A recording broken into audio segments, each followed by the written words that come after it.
그럼 두 번째 또 같이 함께 해주시는 진성준 의원님 안녕하세요. 네, 안녕하세요. 진성준입니다. 이게 뭐야? 어떤 응원이죠? 네? 힙한 응원인데? 사실 진성준 우리 수석님 정말 요즘 일 많고 고생 많이 하시고 네. 얼굴 한번 좀 클로즈업 한번 해주세요. 이게 얼굴이 아닙니다 지금. 이거 욕인가요? 얼굴인데요? 네, 저한테 이런 평가를 받았다는 것 때문에 충격 두 배실 텐데 너무 피곤해 보이시고 워낙 원내에서 치열하게 여러 가지 현안을 가지고 우리 싸워주시는 분이기 때문에 너무 피곤하십니다. 지금 많이 참여를 해주고 계신데 진성준 의원님 팬분들이 많이 오셨네요. 그러네요. 아, 그래요? 응원하고 있습니다. 그렇습니다. 감사합니다. 팬은 그렇게 많지 않아요. 따로 조직을 좀 하신 것 같아요. 고생 안 하시면 잘생긴 얼굴이에요. 진짜 잘생긴 3대 미남 중에 하나거든요. 맞습니다. 3대 전략가시겠지만 여긴 또 3대 미남이에요. 3대 미남 중에 하나. 1대 2대는 누군데요? 누구죠? 곧 생길 겁니다. 알겠습니다. 자, 민서유 화이팅 많이 남겨주고 계신데요. 지금 실시간 채팅 저희가 따로 알람이 잘 안 되어 있나 봐요. 많은 분들이 몰라서 아직 못 오고 계신데 천천히 저희가 방송을 하는 동안 많이 참여해 주시고요. 초반이기 때문에 실시간 채팅 해주시면 거의 다 읽어드립니다. 그러니까요. 하고 싶은 말씀 있으시면 박진영 교수님 욕도 좋고요. 욕 좀 하지 마요. 박진영 교수님의 또 하고 싶으신 말씀 해주시면 되고 진성준 의원님한테도 해주고 싶으신 말씀이 있으시면 해주시기 바랍니다. 자, 그럼 이제 본격적으로 좀 시작을 해보도록 하겠습니다. 먼저 첫 코너입니다. 민서유가 가장 잘하는 거. 팩트체크. 사실은 저희가 이 코너를 안 만들려고 했던 건 아니고 고민은 했었는데 서울시당 산하의 지역위원회가 여러 개 있잖아요. 거기 홍보소통위원장님들하고 회의를 했는데 팩트체크가 너무나 필요하다는 거예요. 가짜뉴스가 너무 남발되고 맞아요. 또 그것이 또 카톡방이나 이런 데 회자되면서 지역 주민들이 오해하고 계신 부분들이 너무 많다. 네. 그래서 팩트체크해야 될 부분들은 꼭 좀 체크를 해달라. 이런 요구를 많이 하셔가지고 이 코너를 만들게 됐습니다. 게다가 이 팩트체크가 너무 필요한 게 가짜뉴스를 언론이 퍼다가 나르잖아요. 심지어는. 네, 이제는 찌라시뿐만이 아니라 언론이 마치 진짜인 것처럼 카더라를 보도해버리니까 저희가 꼭 짚어드려야 할 것 같습니다. 맞습니다. 그래서 저희가 택한 주제, 첫 번째 주제는 난방비입니다. 난방비. 지금 가장 핫한 이슈인 것 같은데 아마 난방비 올랐다는 분들 많으실 텐데 어떻게 세 분은 난방비, 집안 난방비 안녕하신가요? 어때요? 어떠십니까? 예, 깜짝 놀랐어요. 저희 관리비, 난방비만 따로 구분해서 보지는 않았고 관리비가 아무리 겨울철이긴 하지만 평소보다 10만 원 이상 더 나온 것 같아서 깜짝 놀래가지고 아니 도대체 왜 이렇게 했냐 해서 꼼꼼히 따져보니까 난방비가 이렇게 많이 올라가지고 이러면 어떻게 사나 하는 생각이 들었습니다. 예. 어땠어요, 박진영 교수님? 저 사실 그 집안에서 무능해서 이제 이게 얼마 나오는지 잘 모르는데 집안에 있는 의상이 바뀌었어요. 제가 반바지맨이었는데 털바지맨으로 집에 온갖 그 털바지하고 그다음 파란색 주름하고 다 나와 있더라고. 집에서도 꽁꽁 싸매야 돼요. 그래서 이제는. 이제 그리고 온도가 21도로 설정이 돼 있더라고요. 그래서 굉장히 좀 힘듭니다. 이제 또 털 알러지가 있어가지고 그럼 늘 이제 반바지 입고 다니는데 계속 이제 털을 껴입고 그렇게 다닙니다. 그리고 저기 또 가디건도 하나 사주더라고 대신. 좋은 점도 있긴 있네요. 박주민 의원님 대변 안녕하세요. 저는 사실은 뭐 어쩔 수 없어요. 많이 나와도. 아까 말씀드렸던 것처럼 5살짜리 꼬마가 있어서 춥게 할 수가 없습니다. 맞아요. 아이가 있는 가정은 더 심하죠. 그래서 특히나. 뭐 어쩔 수 없고 얼마 전에 할머니 할아버지 그러니까 저희 어머니 아버님 댁에 갔는데 걱정이 이만저만 하죠. 그러니까 난방비 걱정도 더 하시는데 곧 뭐 전기요금도 오른다. 뭐도 오른다 그러니까 너무 걱정이 많으세요. 게다가 지난달에는 고지서를 보고 많이 놀라셨을 텐데 이번 달엔 더 놀라실 거예요. 왜냐하면 이번 달에는 전기료 인상분까지 함께 반영이 된다고 하거든요. 지금 댓글 럭키맘님도 남겨주셨는데 온도를 절대 올릴 수가 없다. 애들도 다 내복 입히고 춥게 살고 있어요 하셨네요. 그 박주민 의원님 안정적인 진행 좋다고. 그냥 묻어가고 있는데. 저희 이제 그 아파트 단톡방에 제가 이제 들어가 있는데 보면은 특히 이제 작은 평수에 사시는 분들이라든가 임대 사시는 분들 이런 분들이 더 힘든 것 같아요. 맞아요. 그렇죠. 이게 이렇게 좀 뭐 윤석열 대통령처럼 잘 살던 사람들은 10만 원 올라가고 20만 원 올라가고 이런 거에 대해서 별 느낌이 없어요. 느낌이 없겠죠. 근데 이제 서민들 특히 이제 소득이 적을수록 이 난방비라든가 전기세가 올라갈수록 더 심각하게 느껴져요. 그렇죠. 그러면요. 저희 지역구에는 영구 임대 아파트가 몰려 있습니다. 영구 임대 아파트는 임대료가 조금 오를 때만 해도 저희들한테 굉장히 민원이 많이 들어와요. 네. 수입은 없는데 그렇죠. 임대료는 해마다 올리면 어떡하냐. 그런데 이게 난방비 폭탄을 맞았으니 얼마나 어렵겠어요. 그렇죠. 예. 그래서 저희가 팩트 체크를 해드려야죠. 그러게요. 박주민 의원님 오늘 첫 번째 팩트 체크는 어떤 거부터 해주실 건가요? 뭐 이 난방비가 오르자마자 국민의힘 쪽에서는 이게 전부 다 문재인 정부 때다. 문재인 정부 때 원인이 발생했는데 이게 지금 윤석열 정부 때 터져가지고 오히려 자기네들은 피해를 보고 있다는 식으로 얘기하고 있어서 거기 관련돼서 하나하나 좀 짚어보려고 합니다. 우선 지난 1월에 이제 윤석열 당선이 지난해 1월하고 4월에 윤석열 당선인하고 안철수 인수위원장이 뭐 에너지 포퓰리즘이다 뭐 이런 말을 했었어요. 네. 거기 연장선상에서 최근에 뭐라 그러냐면 이게 사실 문재인 정부 때부터 난방비의 기본이 되는 가스비 이런 거 올려야 되는데 안 올리고 누르고 있다가 인기를 위해서 그래가지고 어쩔 수 없이 자기네들 정부 들어와서 올린 건데 피해는 자기네들이 보고 있다 이렇게 지금 주장을 하고 있어요. 그래서 이게 진짜 맞는지 진짜 그런 건지 한번 좀 제대로 한번 짚어볼 필요가 있어서 이 부분을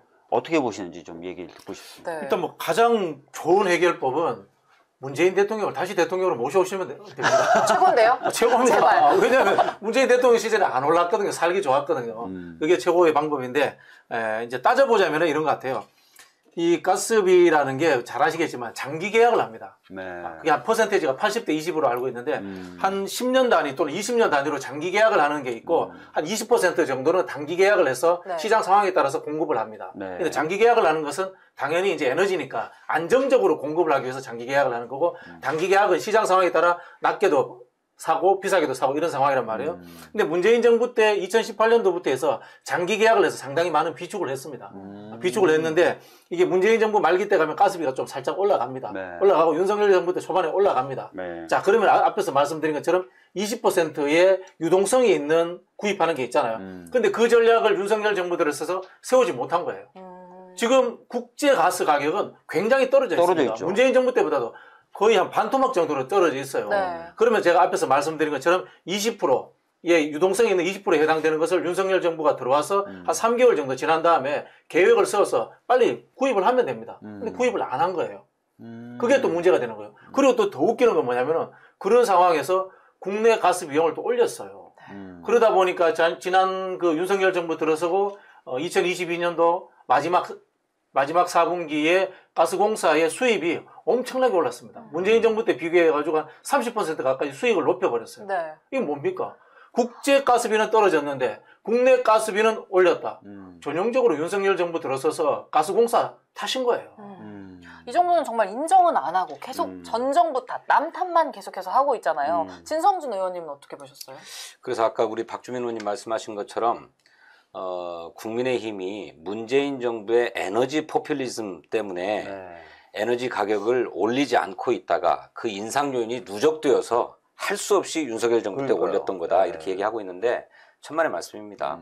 물론 공공요금 인상을 억제했던 것은 사실입니다. 왜냐하면 코로나 팬데믹으로 서민 경제가 타격을 받았는데 공공요금을 줄줄이 올리게 되면 그거 어떻게 감당하겠습니까? 그러니까 가급적이면 공공기관들이 좀 부담스럽다 하더라도 조금 감내해보자라고 하는 게 있었어요. 실제로 윤석열 대통령도 지난 대통령 선거 기간인 1월 31일입니까? 그렇게 얘기합니다. 전기요금 인상 계획을 전면 백지화하겠습니다. 이렇게 얘기를 해요. 네. 윤석열 대통령 후보 시절에. 그런데 문재인 대통령 시절에 무슨 에너지 포퓰리즘 하느라고 공공요금 인상 억제했다? 말이 안 되는 거죠. 4월 달에 안철수 인수위원장 이 사람도 그렇게 얘기합니다. 전기요금이나 가스요금 같은 공공요금의 한시적 동결, 인상 최소화 같은 대책 등을 창조적으로 적극 찾겠습니다. 이렇게 얘기를 해요. 그러니까 자신들도 서민 경제의 어려움, 민생의 어려움을 감안해서 공공요금 인상을 최대한 억제하겠다 이렇게 얘기해 놓고 이제 와서 문재인 정부의 포퓰리즘 때문에 공공요금 인상 요인을 억제하느라고 그랬던 거다 이렇게 얘기하고 있는 것은 전형적인 남 탓이지요. 예. 실제로 그래프가 있네요. 이게 뭐죠? 그래프 보면은 자 이거 제가 보여드릴게요. 9월 달입니다. 9월 달에 국제 가스비가 제일 올라가요. 9월 달 이후에 떨어집니다. 맞습니다. 그러면은 이때 단기적으로 가스를 사야죠, 외국에서. 근데 이거 안 한 거예요, 제대로. 그래서 가스공사가 문재인 정부 내내 미수금 받아야 될 돈을 못 받은 돈이 1조 8천억 원 정도 됐는데 윤석열 정부 때 8조 8천억 원까지 뛰어오릅니다. 이게 겁을 낸 거예요. 아 이러다가 가스공사가 파산하겠구나. 그래가지고 부랴부랴 가스요금을 올린 겁니다. 근데 이와 관련해서 정규재라고 하는 보수 유튜버 있잖아요. 네, 유명하죠. 박근혜 대통령이 막 탄핵 위기에 있을 때 단독 인터뷰 하지 않았습니까? 박근혜 막 빨아주고 그 사람이 명백하게 윤석열 정부의 실책이다 이렇게 얘기를 했습니다. 코로나 팬데믹 때문에 문재인 정부에서 인상 요인을 억제했던 것은 사실이지만 실제로 올린 것은 윤석열 정부고 윤석열 정부는 왜 올렸는가? 가스공사가 파산할지도 모르겠다. 지레 겁먹어가지고 급격하게 올린 거다. 이 책임을 누구한테 떠넘기느냐. 그런데 보시는 것처럼 국제 가스요금이 점점 떨어지고 있어서 정부가 가스공사에 지원을 하면서 조금 버텼으면 얼마든지 이겨낼 수 있는 것이다. 그런데 이걸 서민들에게 다 전가시키고 말았다. 이렇게 얘기하고 있습니다. 보수 유튜버가 그렇게 얘기하고 있습니다. 제가 또 본 다른 자료에 보면은 예전에 금융위기 때나 이럴 때도 그 공공요금 인상, 특히 이제 난방비나 가스비 인상 이런 것들을 눌렀더라고요. 그때 누른 거하고 코로나 때 우리 문재인 정부가 누른 거하고 비교하면 별 차이가 없어요. 별 차이가 없어요. 그래서 뭐 엄청나게 눌렀다, 인기에 영합하는 정책을 펼쳤다, 이건 아니더라고요. 그렇습니다. 지금 뾰뾰이님이 얘기를 해주고 계신데 가스 수입업자들도 조사해야 하는 거 아니냐. 당연히 지금 정부도 조사해야 되고 이건 뭔가 커넥션이 있는 것 같다라고 또 의구심을 표하고 계시네요. 그 이야기를 제가 이제 다른 방송에서 좀 했는데 고발 안 들어왔습니까? 그 재정당국이라든가 그 우리나라 이제 산업부의 부처에서 공표를 하진 않거든요. 하는데 계속 이런 식의 언론 보도가 나오는 것이 민간 가스 업자들 이거 대기업도 포함되어 있습니다. 그런 쪽에서 이 대통령실을 통해서 그런 의견들이 많이 들어갔다는 의혹들이 있어요. 최근에 이제 정무파트라든가 이 정경련과 이제 네트워크에 있는 분들 이런 분들이 들어가면서 이런 이야기가 많이 나왔거든요. 그렇게 이제 의혹 제기하는 사람들이 제법 있습니다. 아니 사실 이건 굉장히 건강한 의혹 제기인데 말도 함부로 할 수 없어요 지금. 고발 들어오니까. 그렇죠. 저희 좀 조심조심하면서. 그 대통령실이 또 직접 나서서 고발을 막 자꾸 하고 있어요. 국회의원들을. 아 진짜. 여러분 지켜주셔야 됩니다. 민서유 지금 보고 계시는 분들 134분 정도가 되시는데요. 지금 앞으로 더 많이 들어오실 거고 댓글 많이 남겨주시면 실시간으로 또 읽어드리도록 하겠습니다. 제가 10분만 지각하지 않았어도 한 200분 넘었을 텐데. 다음엔 일찍 오겠습니다. 자, 그럼 두 번째 팩트 체크 한번 해주실까요? 예, 지금 전반적으로 전 정부가 계속 눌러와서 그렇다, 과도하게 눌러와서 그렇다라는 부분에 대해서는 체크를 해주셨고요. 이 얘기도 합니다. 아까 이제 말씀하셨던 거하고 약간 연결이 되는 것 같은데, 그 문재인 정부 때 알박기로 자리를 지키게 했던 최이봉 전 가스공사 사장이 민간 업체들이 구매하는 것보다 2배 높은 가격으로 가스를 사왔기 때문에 최근에 가스비가 올라가는 거다. 이렇게 주장하는 경우도 있어요. 이건 맞습니까? 아닙니까? 틀립니까? 글쎄요, 이건 앞에서 제가 말씀드린 것처럼 장기 수요에 충당하는 것과 그다음에 단기 수요에 충당하는 것이 있는데 말씀드린 것처럼 장기적인 것들은 좀 높게 사요. 이게 공공이 다 그렇더라고 보니까요. 근데 이제 단기적인 것들은 현재 가격에 의해서 사는데 그 결정 사항을 가스공사 사장이 혼자 다 한다? 이건 난센스입니다. 산업부 에너지 부서가 훨씬 더 큰 영향력을 다 행사하고 있고요. 산업부의 이 결정 없이 가스공사 사장이 혼자서 한다? 이거는 넌센스입니다. 대한민국에서. 실제로 가스공사는 공공적 수요에 가스를 공급하는 것뿐만 아니라 민간 업체들의 수요에도 가스를 공급해야 될 책임을 갖고 있어요. 그래서 국제 가스 수급이 원활하지 않으면 민간의 가스 업체들도 가스공사로부터 가스를 삽니다. 근데 얘네들은 가장 낮은 가격으로 골라서 사요. 이 정부가 가끔씩 통계를 조작하고 비교를 엉뚱하게 하는데 민간 업체가 가장 싸게 살 때의 가스값과 또 우리 정부가 또 가스공사가 안정적인 가스 공급을 위해서 확보해 놓은 가격을 비교해 가지고 뭐 2배 차이 난다 이렇게 비교하는 것일 수 있기 때문에 이거는 꼼꼼하게 한번 들여다볼 필요가 있습니다. 그렇군요. 무서운 분들이에요, 이분들. 예. 사실 난방비 관련해서 오르고는 있지만 이게 왜 오르는지도 잘 모르실 수도 있고 정말 오르는 게 전 정부 탓인가? 이렇게 언론에 현혹되는 분들도 있을 텐데 워낙 그런 보도가 많잖아요. 네, 지금. 저희가 오늘 제대로 팩트체크 해드리려고 합니다. 예. 자, 그럼 팩트체크 포인트 세 번째 이야기 전달해 드릴 텐데 이게 초반에 아주 가장 많이 나왔던 얘기입니다. 말도 안 되는데요. 탈원전 때문이다. 이 주장은 어떻게 보시나요? 아니, 제가 보기에 이 정권이 주로 쓰는 담론 중에 하나가 무조건 탈원전이에요. 뭐만 하면 원전이에요. 네, 뭐만 하면 원전이에요. 그래서 지금 요즘 원전 무세라는 말이 나와요. 원전 무세? 앵무새라고 하잖아요. 핵무새를 반복한다고 무슨 일만 터지면 원전 하니까 원전 무세다. 예.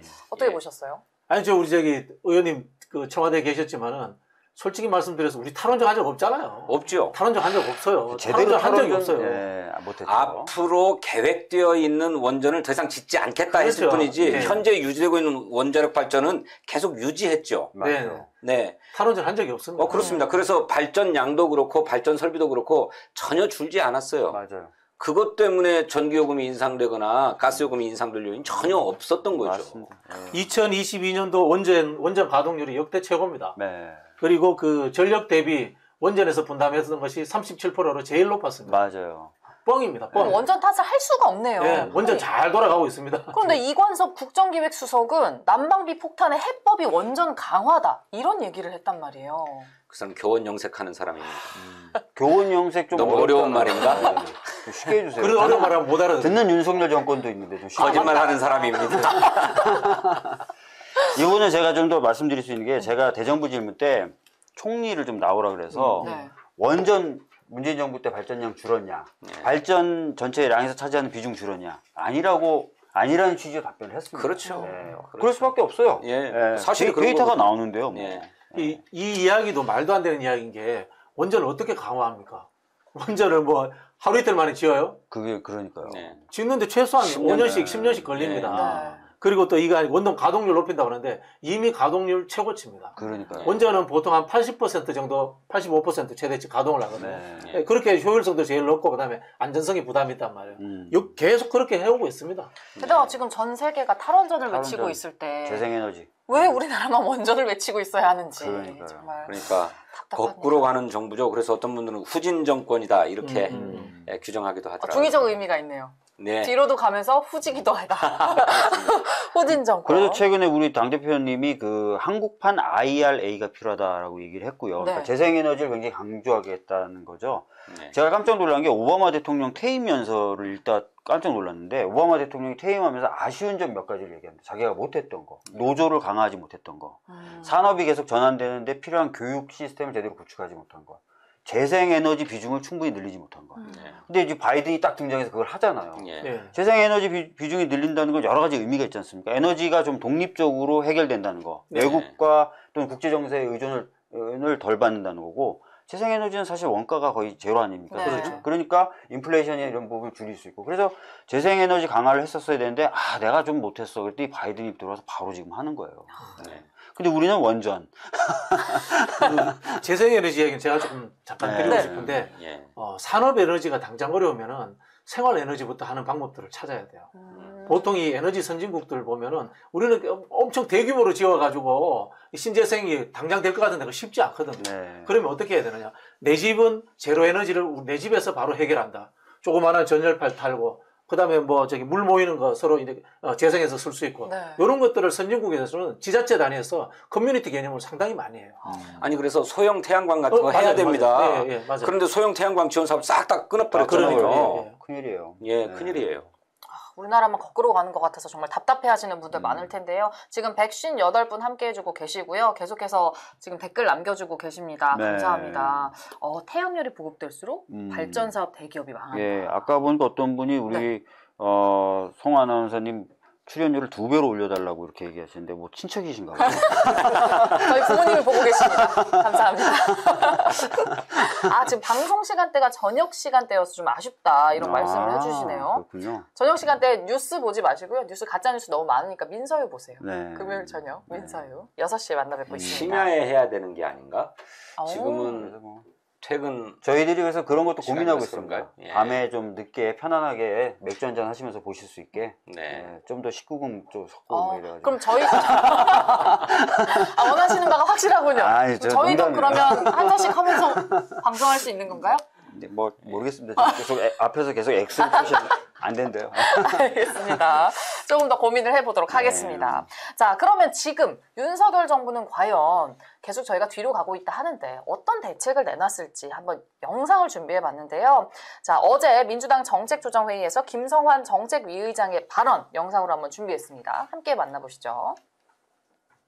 지금이라도 국민의힘은 당장 현수막을 교체하시기 바랍니다. 지금 길거리에는 정부 여당이 277만 가구 난방비를 지원했다고 하는 현수막이 걸려 있습니다. 진실은 이렇습니다. 아마 277만 가구의 계산은 에너지 바우처 대상 117만 가구에 가스 할인 요금 대상 160만 가구를 단순하게 더한 모양입니다. 그런데 그 중에 98만 가구는 중복 가구입니다. 그래서 실제 지원 대상은 179만 가구입니다. 이를 몰랐다면 무능한 것이고 알았다면 국민을 속인 것입니다. 특히 3천억 원에 달하는 가스요금 할인은 고스란히 한국가스공사의 부채로 누적되게 되어 있습니다. 이 부채는 결국 국민이 갚아야 됩니다. 정부 여당은 이제라도 민주당이 제안한 7조 2천억 규모의 에너지 물가 지원금을 적극 수용해서 실질적으로 덜어주실 것을 요청합니다.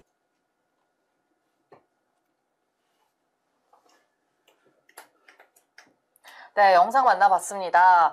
자, 일단 지금 정부가 기초생활수급자와 차상위 계층에게 일괄적으로 59만 2천 원의 난방비를 지원하겠다 이렇게 발표를 했거든요. 충분한 건가요? 어떠십니까? 보시기에. 그래서 일단은 뭐 저소득층들 위주로 지급을 해야 되는데 좀 부족하지 않나 이런 생각이 들고요. 이런 이야기 나올 때마다 나오는 게 이제 보편적 복지냐, 그다음에 이제 뭐 자녀적으로 하는 선별적으로 하느냐 이런 부분인데. 이거 사실 기본 생활이잖아요. 네. 최대치로 늘리고 할 수 있는 그런 방법들을 찾아야 되는데 제가 보기에는 이제 기존에 나와 있던 통계들을 딱 뽑아가지고 숫자 만드는 조합한 것 같다는 그런 느낌이 좀 드네요. 네. 어떻게 보셨어요, 진성준 의원님? 아까 우리 김성환 의장이 국민의힘이 277만 가구에 난방비를 지원하겠다는 현수막을 걸었는데 이게 뻥튀기다. 사실은 277만 가구가 아니고 179만 가구다. 180만 가구다. 100만 가구 정도를 부풀려서 얘기했다라고 얘기하는 거는 기왕에 두 개의 정책이 있는데 하나는 에너지 바우처로 지원하는 또 하나는 요금을 할인하는 방식으로 지원하는 게 있는데 이게 중복되는 가구가 100만 가구라는 거예요. 그러니까 실질적으로 지원 혜택을 받는 가구는 한 180만 가구밖에 안 되는데 이걸 부풀려서 얘기하려고 중복자들을 다 섞어서 계산해 버렸다는 거죠. 이게 이제 뻥튀기니까 당장 현수막 내려라라고 얘기를 하는 거고요. 두 번째로는 이 에너지 바우처 지원 예산을 이 정부가 애당초 깎았습니다. 올해 예산을 편성하면서. 그렇죠. 그래서 에너지 바우처 지원 예산을 늘려야 된다라고 민주당이 계속 주장했지만 그럴 필요 없다라고 하면서 계속 축소 편성을 고집했어요. 그랬다가 난방비 폭탄을 맞게 되니까 부랴부랴 늘리겠다고 해서 지금 늘린다고 하는 건데 아까 우리 박진영 원장님 지적하신 것처럼 이걸로 안 됩니다. 물론 이 저소득층 가구들에 대해서는 충분한 지원이 아니기 때문에 평소에 감당했던 것보다 2배, 3배 이상씩의 에너지 요금을 내고 있기 때문에 현재 지원되고 있는 가구당 한 15만 원 정도의 에너지 바우처 예산을 30만 원 정도로 2배 가까이 늘려줘야 된다. 그러려면 약 1,700억 원 정도의 예산을 추가로 확보해야 된다라고 하는 것이 민주당의 대안입니다. 근데 이걸 아직 안 받아들이고 있어요. 그럴 필요 없다. 버티겠다. 막 이렇게 얘기하고 있어요. 민주당한테 성과가 돌아가면서 막기 위해서. 민주당이 아무리 옳은 말을 하고 오히려 도와주려고 해도 민주당이 하는 건 그냥 다 싫대요. 네. 지금 다 싫다는 거. 유도하는 피존투님이 아랫돌 빼서 윗돌 괴는 게 지원이냐 이렇게 일침을 또 해주셨습니다.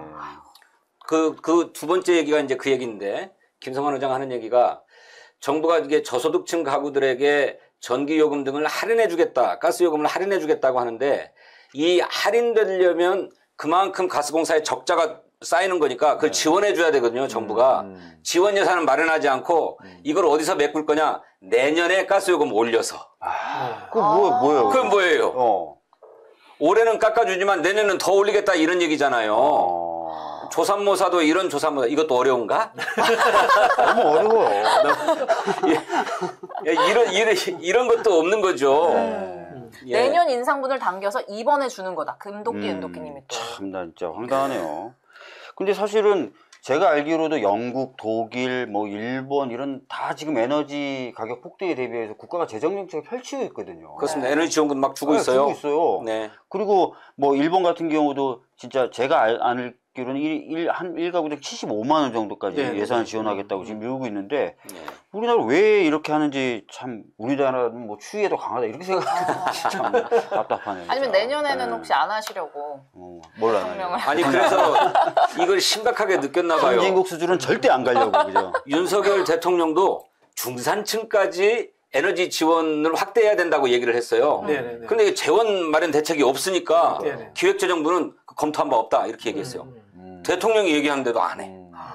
그래서 얘기했던 것처럼 우리 민주당은 소득 수준별로 우리 국민의 80%까지 에너지 물가 지원금을 줘야 된다. 최저 15만 원에서부터 25만 원까지 아니 10만 원에서부터 25만 원까지 소득 수준별로 단계를 나눠서 드리자 이렇게 제안하고 있는데 이러려면 한 7.2조 원, 7조 원 정도가 필요하다고 하는 거예요. 이거 하자라고 하는 건데 이게 윤석열 대통령의 구상과 똑같은 겁니다. 그런데 안 받아요. 대통령과 민주당이 힘을 합쳤는데 안 받는 기재부는 뭡니까? 대통령 말을 무시하는 거죠. 대통령이 진심으로 얘기했을까 혹시 이렇게 생각하는 걸까요? 그러니까. 뭘 알고 했을까? 말 실수했을 거야. 못 알아들으신 것 같은데. 실제 우리나라의 이제 뭐 에너지 가스비가 선진국들에 비해서 비싸지는 않아요. 비싸지는 않은 걸로 알고 있는데 다만 이제 선진국들 같은 경우에 지원책이 많은데 지원책에 또 기본 어떤 생각을 갖고 있냐면은 에너지를 가지고 돈을 버는 쪽에서 에너지 관련되는 지원금을 많이 내도록 하자. 이런 생각을 갖고 있어요. 쉽게 말하면 이제 정유회사라든가 석탄회사라든가 화석연료를 통해서 돈을 버는 회사들에게 고효율의 세금을 매겨요. 횡재세. 그렇죠. 이제 표현하면 횡재세 또 환경세 이런 개념인데 우리나라는 그런 쪽에 아직도 세금이 생각보다 작아요. 그러다 보니까 연말 되면은 참 성과급이 엄청나던데요. 제 친구들도 정유회사 많이 다닙니다만 참 좋아요. 그러시구나. 보니까 우리나라 4대 정유사가 있는데 작년 3분기 누적 영업이익이 사상 최대치라고 합니다. SK이노베이션 4조 6,800억, S오일 3조 5,600억, GS칼텍스 4조 300억, 현대오일뱅크 2조 7,700억. 이래가지고 그 4대 정유사의 직원들에게 최대 1,600% 상여금 주고 1,000% 상여금 줄 계획이라고 합니다. 이렇게 돈잔치 하고 있는데 그러지 말고 이렇게 초과 이익을 과도하게 누렸다면 그걸 좀 세금으로 걷어서 정말로 어려운 우리 서민들에게 좀 지원하자라고 하는 것이 횡재세의 취지거든요. 그렇죠. 그리고 꼭 횡재세를 새로 도입하지 않아도 기왕에 이렇게 에너지 수급 관련해 가지고 폭리를 취하게 되면 과도한 이익이 발생하면 부과금을 거둘 수 있도록 돼 있어요. 현재도. 돼 있잖아요. 부과금을 걷어가지고 그걸 재원으로 해서 아까 말씀드린 대로 에너지 물가 지원금을 드리면 좋겠다. 이게 민주당의 구상입니다. 이거 생각해 보십시오. 지금 에너지 위기잖아요. 저소득층들은 에너지 때문에 생존의 위기에 내몰린단 말이에요. 근데 기업은 이 상황에서 돈을 더 번단 말이에요. 이게 윤리적으로 이게 맞습니까? 이게 기업 윤리도 맞지 않는 거잖아요. 사실 국가라는 것이 이런 소득 재분배의 역할, 에너지 재분배도 소득 재분배도 하나의 일환이거든요. 그걸 하라고 국가가 존재하는 거예요. 근데 지금 윤석열 정부 안 하겠다고 하는 거잖아. 안 하니 대통령은 하겠다는데 밑에 있는 관료들은 잘 모르고 모르는 척 하는 거는 뭐겠어요. 기업의 이익을 보장받는 것에 대해서 침해하기 싫다는 뜻이거든요. 그러면 사실은 대통령이 정신 차려야죠. 공부해가지고 기본 역할을 할 수 있도록 해야죠. 이런 상황이 반복되니까 시민들 입장에서는 계속 무정부를 이야기하는 거고 국가가 존재하지 않는 기분이다. 나를 지켜주는 사람이 없는 것 같다라고 이야기를 하잖아요. 어떤 분들은 특히 이제 국민의힘에 있는 어떤 의원님들은 횡재세 얘기를 저희들이 언급하니까 야 그럼 반도체 잘 팔리면 반도체 업체한테 횡재세 물릴 거냐. 근데 반도체는 기술 혁신하고 기술 투자해서 이제 잘 수출이 되는 거고 지금 정유사 같은 경우에는 본인들이 특별한 노력 없이 외적 상황이 그냥 변함으로써 확 말 그대로 횡재. 이익을 얻게 된 거잖아요. 우크라이나 러시아 전쟁으로 가스값이 폭등한 거거든요. 반면에 그래서 그것을 소비하는 분들은 굉장히 큰 고통을 얻게 되는 상황에서 이 얘기가 나온 건데 그런 기본적인 상황의 차이도 인식을 못하고 야 반도체에도 세금 물릴 거냐 그래가지고 제가 입이 그냥 벌어진 적이 있어요. 그 반도체를 매일 저희가 가스라든가처럼 난로에서 떼진 않잖아요. 반도체라서 불 피우진 않잖아요. 그렇죠. 그렇죠. 큰일 나죠. 네네. 지금 근도끼 음도끼님이 정유사가 어려울 때 세금으로 지원해줬는데 엄청난 흑자를 냈었고 그런데 자기들끼리 나눠 먹었습니다. 직원들에게 1000% 인센티브를 준 건 세금을 덜 내려고 그런 거라는데 어떻게 이런 경우가 있냐고. 그러니까요. 근도끼님은 전문가시네. 그분 한번 모셔서 여기서 해야 될 거예요. 감사합니다. 저희가 그럼 좀 마지막으로 민주당의 대책을 CG로 좀 준비를 했는데 보면서 또 말씀을 나눠보도록 할게요. 자, 민주당의 대책 소개를 해주신다면요? 어려워요. 제가 하는 것보다는 진선수 빠른 코스. 아까도 말씀드렸는데 네, 간단하게. 그렇게 저소득층에게 에너지 지원을 해야 되겠다. 뭐 에너지 바우처를 확대하고 근데 현재까지는 가구당 15만 원 정도를 지원을 하고 있는데 이걸 2배로 올려야 된다. 왜냐하면 너무나 폭등했기 때문에 30만 원 늘리자라고 하는 거고요. 두 번째로는 이것을 중앙정부에서 전국적으로 시행하면 좋겠는데 만일 그게 여의치 않다면 우선 민주당 지방정부부터 한 10만 원 정도씩 우선 에너지 지원금을 드리겠다라고 하는 거고 최초로 파주시가 시행했습니다. 예, 이건 이제 전국으로 확산시키겠다라고 하는 민주당의 보관이고 세 번째로는 저소득층뿐만 아니라 대부분의 국민이 고통받고 있기 때문에 뭐 저도 중산층이라면 중산층일 수 있는데 저도 아파트 관리비 고지서 받고 깜짝 놀랐거든요. 이런 분들에게 지원하자. 그래서 최저 10만 원에서부터 많게는 25만 원까지 지원하자라고 하는 것인데 이것을 위해서 7조 2천억 원의 재원을 확보해서 지원하자라고 하는 것이 세 가지 지금 대책입니다. 네, 난방비 팩트체크, 거기다 민주당의 정책 제안까지 짚어봤습니다. 민서유가 이런 것들을 이렇게 정리해주니까 여러분들 여러 가지 정보들, 지금 정보 홍수 너무 많잖아요. 민서유에서 깔끔하게 정리해드리니까요. 민서유 정치 토크쇼에서 만나보시기 바랍니다. 앞으로 저희가 매주 이렇게 한 번씩 주제를 잡아가지고 팩트체크 해드릴 테니까요. 뭐 혹시나 알고 싶으신 내용이 있으면 저희 뭐 댓글이나 이런 거에 남겨주시면 저희가 채택을 해가지고 팩트체크 해드리고 그런 것도 가능하겠죠? 네. 지금 아이디어가 조금 나오고 있는데요. 이재명 대표님이 출연하면 시청자 2만 명이 돌파할 것 같다. 어떻게 생각하세요? 이재명 대표님이 이런 거 잘하실 것 같아요. 2만 명 정도에 머무를까요? 한 5만, 10만까지. 나중에 한번 모셔가지고 그 팩트체크도 같이 해보고 여러 가지 이야기도 나눠보면 재밌을 것 같습니다. 네. 자, 그럼 이제 주제를 조금 바꿔보겠습니다. 이태원 참사 상황을 좀 짚어보려고 하는데요. 다음 주 월요일이면 참사가 발생한 지 100일이 됩니다. 지금 뭐 아직 유가족분들도 그렇고 국민의 대부분의 국민들이 지금 상황을 아직까지 납득 못하고 있잖아요. 맞습니다. 지금 뭐 책임지는 사람도 없고 어떤 점이 가장 문제다 그리고 아쉽다라고 생각을 하시는지. 일단은 제가 느끼는 점은요, 정부의 비협조예요. 정부의 비협조가 되니까 이 국정조사를 했는데도 증인채택 문제라든가 여러 가지 문제점들이 나왔던 거고 그런 부분이 가장 큰 문제가 아닌가 생각이 들고요. 저는 그 원칙을 정했으면 좋겠어요. 원칙은 유가족들이 수긍할 때까지입니다. 두 분 저기 의원님들 계시니까 저는 국정조사를 뭐 1차로 뭐 끝이 났습니다만은 어떤 뭐 다른 방식으로라도 추가적으로 이어줄 수 있는 방법들을 찾아야 된다고 그런 생각이 듭니다. 피해자 중심주의로 그렇죠. 돼야 된다. 그래서 지금 가족분들은 그때 그 간담회도 하셨겠지만 독립적인 조사기구를 말씀하고 계시지 않습니까? 민주당 입장은 어떻습니까?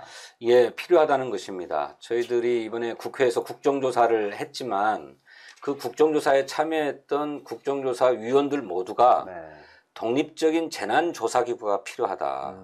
이거는 이태원 참사에 국한될 뿐만 아니라 앞으로 미국에 닥칠 재난들이 있는데 이것의 발생 원인, 누구의 뭐 형사적 책임, 사법적 책임을 묻겠다는 차원이 아니라 그런 사고가 발생했던 근본 원인이 뭐고 구조가 무엇인지를 철저하게 조사해서 대책을 세울 재난조사기구가 상설화돼야 된다라고 하는 요구이고 그 첫 번째로 이미 세월호 참사에 대해서도 그런 재난조사기구를 했고 다 했기 때문에 이번에 이태원 참사를 계기로 조사기구를 만들자라고 하는 겁니다. 이거를 하게 되면 시간을 뭐 몇 개월로 정할 게 아니라 1년이면 1년, 2년이면 2년 이렇게 좀 장기간에 걸쳐서 거기 현장에 계셨던 분들 다 인터뷰하고 또 그 구조를 위해서 출동했던 소방관들이나 경찰관들의 얘기들도 다 들어서 정말로 무엇이 문제였는지 이거를 개선하면 다시는 그런 사고가 발생하지 않겠는지를 잘 따져서 정비해내자는 차원이거든요. 이 독립적 재난조사기구가 1차적으로 필요하다는 것이고, 두 번째로는 지금까지 정부가 뭐 수사를 하겠다고 막 해가지고 경찰 특수본을 가동했지만 일선의 경찰관들만 책임지고 있잖아요. 정치적으로 도의적으로 책임져야 되는 사람이 있습니다. 그게 누구냐? 행정안전부 장관이에요. 네. 우리 법에 이런 재난의 총괄 책임자가 행정안전부 장관으로 되어 있잖아요. 근데 행정안전부 장관이 이런 사고가 발생하기 전에 예방 조치를 충분히 취했느냐? 못했어요. 주최자가 없는 행사라서 아무 대책이 없었다. 이게 시인된 사실 아닙니까? 그리고 사고가 발생했을 때도 허둥지둥 하느라고 정작 재난관리의 총책임자가 대통령보다도 늦게 사고 상황을 파악했잖아요. 책임 물어야죠. 옷 벗어야 됩니다. 심지어 그 윤석열 대통령이 이렇게 지시하거든요. 첫 번째 지시가 행안부 장관을 중심으로 대비를 잘해라. 근데 행안부 장관은 안 움직여요. 이러면 문제 제기를 해야죠. 책임져야 됩니다. 옷 벗어야 됩니다. 파면해야 되는데 그냥 막 어깨 툭툭 치고 격려해주고 행여나 누가 이렇게 여당 또는 같은 진영 내에서 행안부 장관 책임지라는 얘기가 나올까 봐서 그걸 막 감싸주느라고 정신이 없잖아요. 국회가 책임 물어야 된다 이렇게 생각합니다. 네, 지금 탄핵가자님이 자신들의 잘못을 알기에 숨고 감추려 하겠죠. 장관 탄핵이 먼저입니다라고 얘기를 해주셨는데, 이상민 장관 탄핵안 발의가 지금 어떻게 돼가고 있는지 박주민 의원님이 좀 설명해 주시겠어요? 제가 사실 어제 의총에서 탄핵의 필요성과 탄핵의 논리에 대해서 설명을 좀 드렸습니다. 그래서 많은 의원님들이 공감을 해주셨고, 다만 어제 참석하지 못하셨던 의원님들이 꽤 있고, 또 절차나 과정에 대해서 이의를 제기하시는 분들이 좀 계셔서 다시 한번 의견 수렴을 하자라고 하고 있는 상황입니다. 이거는 뭐 반대하시는 의원님들이 많아서가 아니라 아까 말씀드렸던 그런 이유 때문이고요. 그래서 지금 원내 지도부에서는 일요일이죠? 네. 저희는 원내 대표단이 중심이 되어서 의원님들, 우리 당 소속 의원님 169명 전원을 상대로 다 면담을 하거나 전화를 하거나 또 그것으로도 부족하다면 온라인 조사를 통해 가지고 개별 의원님들의 정확한 입장을 확인해서 월요일 날 의원총회를 열어서 거기서는 확정을 짓겠다는 계획입니다. 저는 여기서는 제가 좀 한 말씀 좀 드리고 싶은데요. 이제 탄핵이라는 절차가 국회에서 이루어지기 때문에 원내 의원총회에서 결정하는 것도 의미가 있습니다만 중요한 정치적 행위이기 때문에 저는 당의 중앙위원회를 한번 소집하는 것도 의미가 있지 않나. 동력도 받고 뭐 그런 측면에서 좀 말씀을 드리고 싶고요. 이게 김대중 대통령이 그런 이야기를 해요. 정치인은 국민들보다 반발짝만 앞서가야 된다. 이런 이야기를 하는데, 때로는 보면은 우리 의원님들이 국민들보다 뒤처져 간다는 느낌을 받을 때가 솔직히 있습니다. 그런 측면에서 지금 이 윤석열 대통령에 대한 우리 이제 지지도를 보시면은 한 55에서 60% 정도는 늘 반대입니다. 반대하는데 정말 싫다가 50%가 넘어요. 그 중에서 강력하게 싫어한다고 50% 넘어요. 이야기가 뭐냐면 마음속으로 윤석열 대통령을 인정하기 싫은 정도예요. 국민의 50% 이상이에요. 그런 상황에서 이 12구 참사의 주역이라고 하는 이상민 장관조차도 우리가 탄핵하고 해임시키지 못한다면은 국민들의 실망이 얼마나 크겠어요. 우리 예전에 민주화 운동할 때 이런 이야기 있지 않습니까? 작은 승리를 자꾸 가져봐야지 사람들이 좌절하지 않고 큰 승리로 나갈 수 있거든요. 그래서 저는 그런 측면에서 이상민 장관에 대한 탄핵만큼은 반드시 한번 이겨서 민주당이 열심히 싸우니까 이길 수 있구나 라는 모습을 한번 보여줬으면 좋겠어요. 지금 투어 이브님이 박진영 부원장님, 부위원장님 말씀에 동의한다고. 맞습니다 난리인데요. 많은 분들이 이제 찬성한다는 의견들을 올려주시고 계신데, 오늘 낮에 어떤 기자분이 전화하셔가지고 이상민 장관 탄핵에 대해서 굉장히 비판적인 질문을 계속 하시는 거예요. 그래서 제가 딱 하나만 제 말씀 좀 들어보고 생각해 보십시오 해가지고 말씀드렸던 게 뭐냐면, 참사가 일어났을 때 이 사람이 현장에 도착하는데 1시간 반 정도 걸립니다. 이유는 관용차를 가지고 수행비서가 자기 집에 올 때까지 기다린 거예요. 여러분 기억하시겠지만 용산경찰서장 현장에 50분 늦게 갔다고 그때 난리쳤거든요. 국민의힘조차도 1시간 반 걸렸습니다. 관용차 가지고 오는 수행비서 기다리느라고. 이거 문제 있는 거 아니에요? 그렇습니다. 민주당은 탄핵을 결의하고 탄핵 소추를 가결시키려고 최선을 다하고 있습니다. 그런데 뭐 더 잘 아시겠지만 탄핵 소추가 국회에서 가결된다고 완성되는 것은 아닙니다. 그러고 나면 헌법재판소가 최종적으로 심판을 해서 이 파면을 할 것인지 말 것인지 결정하지 않습니까? 네. 박근혜 대통령의 전례를 봤듯이. 그래서 국회에서 탄핵소추안을 가결시키고 나면 헌법재판소가 그 탄핵을 결정할 수 있도록 우리 국민들께서 지속적으로 관심을 갖고 성원해 주셔야 된다. 맞습니다. 하는 말씀 드리겠습니다. 헌법재판은 헌법 교과서에서도 그렇게 얘기합니다. 이건 정치재판이다. 그렇죠. 그렇기 때문에 국민들의 의사가 반영되는 게 매우 필요하고 중요한 일입니다. 그 자체가. 그래서 뭐 말씀하신 대로 뭐 현재 이런저런 요구를 국민들이 하시는 게 나쁘거나 또는 금지되어 있는 게 아닙니다. 그거는 이해를 해주셔야 돼요. 맞습니다. 서울본범님이 민주당 제발 강하게 싸워주세요 하셨는데 지금 지켜보고 있으니까 민주당이 조금씩 점점 강해지는 게 느껴집니다. 네. 그러니까 그 정진석 비대위원장이 민주당이 뻑하면 뭐 헌정 질서를 유린한다 이런 이야기를 하는데 탄핵도 헌정 질서예요. 그러면요. 탄핵 헌법에 있는 거예요. 헌법이 규정하고 있는 헌법이 절차죠. 규정하고 있는 그게 헌정 질서입니다. 네, 그렇습니다. 그렇습니다. 자, 지금 벌써 민서유는 200분 넘게 시청을 해주고 계신데요. 박주민 TV에서도 지금 140분 정도가 함께 보고 계신다고 합니다. 여러분 민서유 TV로 넘어오세요. 다 넘어가세요. 다 넘어가세요. 네. 박주민 TV 그만 보시고요. 민서유 TV로 넘어오시죠. 넘어가시라고 말씀을 드리는데도 왜 이렇게 땀이 나죠, 저는? 뺏기기 싫은 거죠. 나의 소중한 시청자. 민서유 TV 함께 해주시고요. 자, 금요일 저녁 소중한 시간을 저희와 함께 해주셔서 너무너무 감사드립니다.